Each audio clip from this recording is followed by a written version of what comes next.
Welcome back to Kenny U-Pull. Today we're going to show you how to remove a door panel. You'll see that each manufacturer has a slightly different way of installing them, but it comes down to roughly the same principles in the end. There'll be a few bolts holding in the window controls, possibly a few around the door handle, and then a lot of clips holding the panel itself in that you lift off at the end.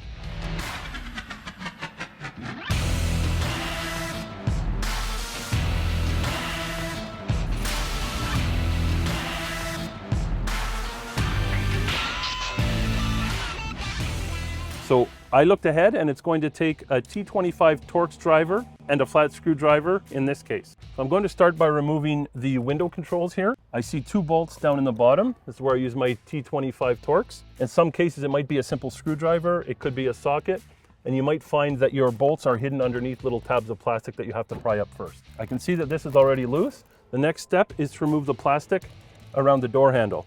Again, every vehicle will be a little bit different. In this case, this one's just going to pull off. I don't even see any screws in here.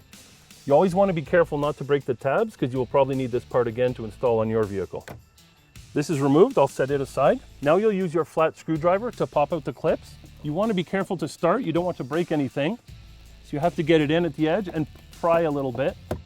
I hear it pops out, so we're off to a good start.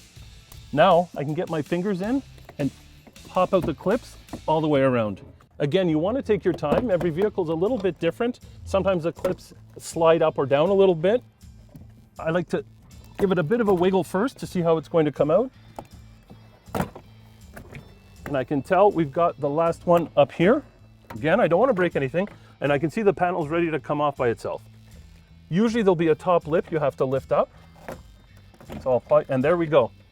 Easy as that. If you want to be as gentle as possible to try and save the clips, in this case, I didn't break any of them, so I will be able to reuse them. The last step is to carefully remove the electrical connectors. In each case, there will be a little tab to push on. Sometimes there'll be two, one on each side. Usually a good wiggle is enough to get them off. And again, you don't want to break them because if you break your connectors in the switches, you won't be able to use the controls. One last one here. I think if I push on the tab, there we go. I got it off. That's all there is. In a few cases, there will be the speaker integrated into the panel, and again, you'll just have one simple connector to remove. There you go, you see how easy that was. You'll save a lot of money pulling your own parts like door panels at Kenny U-Pull and installing them on your own vehicle.